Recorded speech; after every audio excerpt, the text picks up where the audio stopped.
చేసుకొని మీకు మీరుగా దారిద్ర్య రేఖకి దిగువగా సాగుతున్న జీవితాలు, మీ యొక్క ఆలోచన రాహిత్య భావాలు.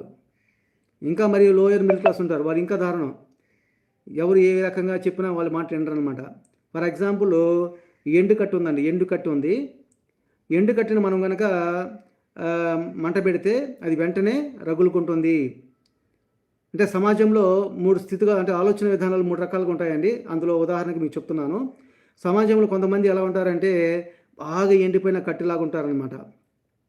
వాళ్ళకి మనం ఏదైనా చెబితే వెంటనే యాక్సెప్ట్ చేస్తారు.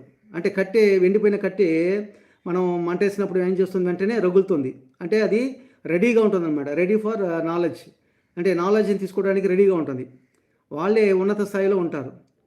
మరి కొంతమంది ఎలా ఉంటారంటే పచ్చి కట్టి, అంటే అది బాగా ఎండని కట్టి అనమాట, పచ్చి కట్టి.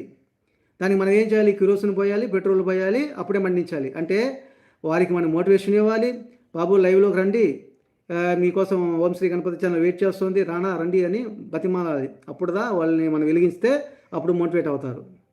అప్పటిదాకా వాళ్ళకి మోటివేట్ అంటే సెల్ఫ్ మోటివేషన్ ఉందన్నమాట. అంటే కిక్ స్టార్ట్ చేయాలి వాళ్ళకి.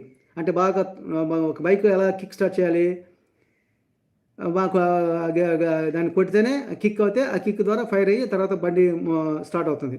అంటే వాళ్ళకి సెల్ఫ్ స్టార్ట్ ఉండదు, కిక్ స్టార్ట్ కొట్టాలి. మరి కొంతమంది ఉన్నారండి, 3వ వర్గం వాళ్ళు. వారు మరీ దారుణం అన్నమాట. అంటే ఎండుకట్టి పచ్చికట్టి వారైతే మరీ దారుణం. వాళ్ళు ఏం పోసినా, కిరోసిన్ పోసినా, మోటివేషన్ ఇచ్చినా